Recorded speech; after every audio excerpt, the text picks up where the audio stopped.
নমস্কার বন্ধুরা, মালতীর হ্যাংলা ছেলে তোমাদের সবাইকে স্বাগতম। আজকে দেখো, এই যে শীতের দিনে কই মাছ খাবো না এমন কোনো কথা আছে?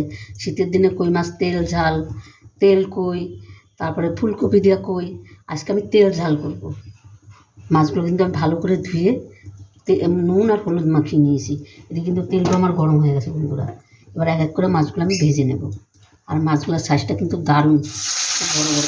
এই মাছগুলো খেতে কিন্তু দারুণ লাগে। এই মাছের তেল ভর্তি তো খুব ভালো লাগে খেতে। কই মাছ যত একটু বড় নেবে তত খেতে কিন্তু অসাধারণ লাগবে।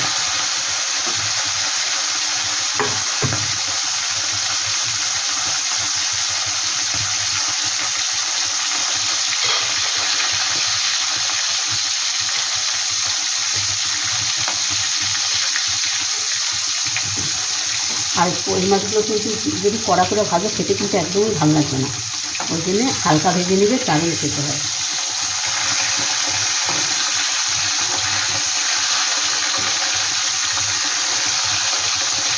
আমি কিন্তু হালকাই ভেজে নিলাম, একদম হালকা করে ভেজে নেব, তাহলে খেতে কিন্তু খুব ভালো লাগে।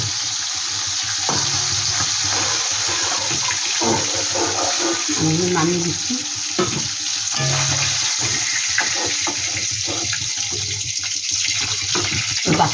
বাকি দুটো আমি একইভাবে ভেজে নেব।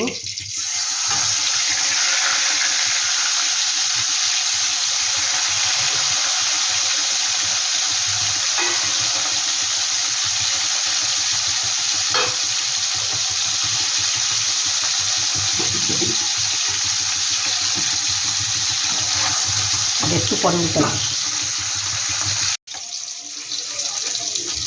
বন্ধুরা দেখা, এই দুটো কিন্তু আমার ভাজা হয়ে গেছে, আমি নামিয়ে দিচ্ছি।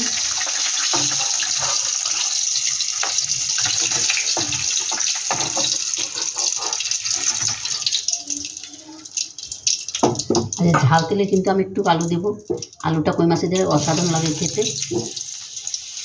তাই আমি একটা আলু নিয়ে 6 পিস করে আলুটাকে একটু ভেজে নিচ্ছি আমি।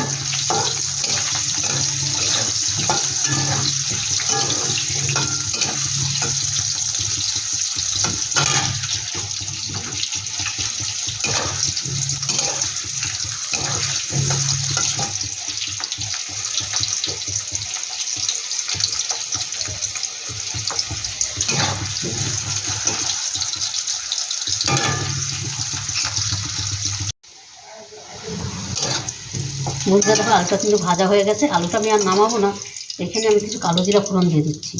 আর এই কই মাছের আসলে যে কালো জিরা ফোড়ন দারুণ লাগে কিন্তু। আর এখানে দিয়ে দিচ্ছি আমি, দেখো এখানে একটা বড় সাইজের, মাঝারি সাইজের একটা পেঁয়াজ আমি বেটে নিয়েছি, সেই পেঁয়াজটা দিয়ে দিচ্ছি। একটু পেঁয়াজটা একটু হালকা করে ভেজে নেব।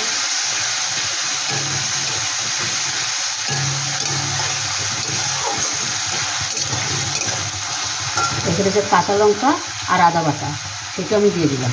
এটা একটু ভেজে নেব।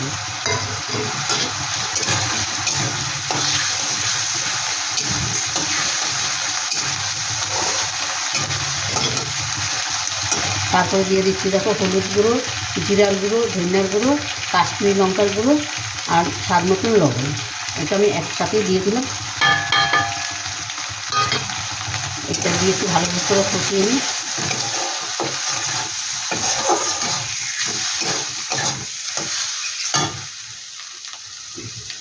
তারপর দিয়ে দিচ্ছি একটা বড় সাইজের টমেটো আমি গ্রেট করে নিয়েছি, সেটা দিয়ে দিচ্ছি।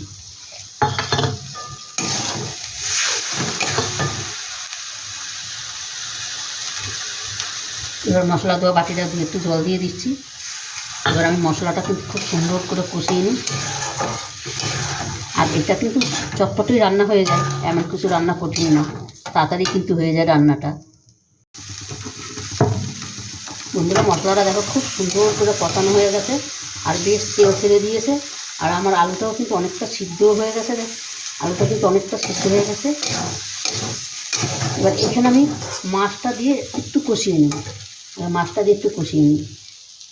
এটা হচ্ছে আমার মায়ের হাতের রান্না। আমার মা এরকমভাবে তৈরি করছে, আর খেতে এত দারুণ লাগতো, মানে কী বলবো, অসাধারণ লাগতো কিন্তু। মাছটা দিয়ে যেটাকে বলে সাতলানো, আমি তো একটু হালকা ভেজে নিয়েছি। দারুণ লাগে, কিন্তু এই সাতলানো মাছের খেতেও অসাধারণ লাগে। এবার আমি জল দিয়ে দেব। এটা খুব একটা জল দেব না, এটা একটু মাখো মাখো টাইপের রান্না করব।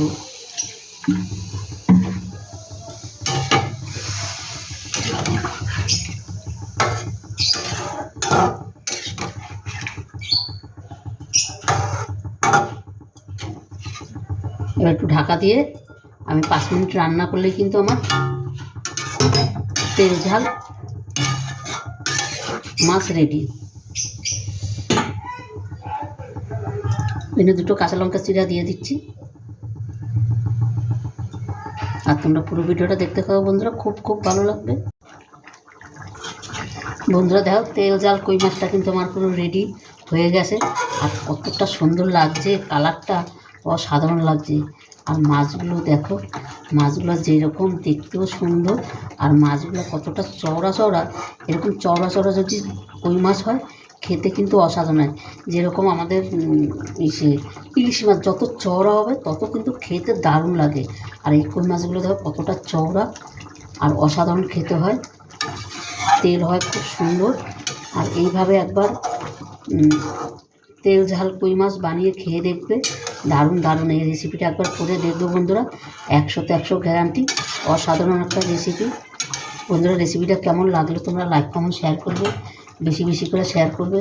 রেসিপিটা ভালো লাগলে প্লিজ প্লিজ আমার চ্যানেলটা একটা সাবস্ক্রাইব করে দেবে। আমি কিছু ধনেপাতা দিয়ে দিলাম উপরে। আমার কিন্তু রান্নাটা কমপ্লিট হয়ে গেছে। এবার এটাকে আমি বন্ধ করে চাপা দিয়ে আমি রেখে দেবো। এখন আমি ঢালবো না, পুরো চাপা দিয়ে আমি রেখে দেবো। বন্ধুরা অবশ্যই এই রেসিপিটা ভালো লাগলে তোমরা লাইক কমেন্ট শেয়ার করবে। আর এটা কিন্তু বেশি ঝোল করলেও ভালো লাগবে না, একটু মাখো মাখো টাইপের করবে, দারুণ লাগে, অসাধারণ কিন্তু লাগে খেতে। তবে বন্ধুরা আজকে আসছি, কালকে আবার দেখা হবে নতুন কোনো রেসিপি নিয়ে। তোমরা ভালো থাকো, সুস্থ থেকো, টাটা, বাই বাই।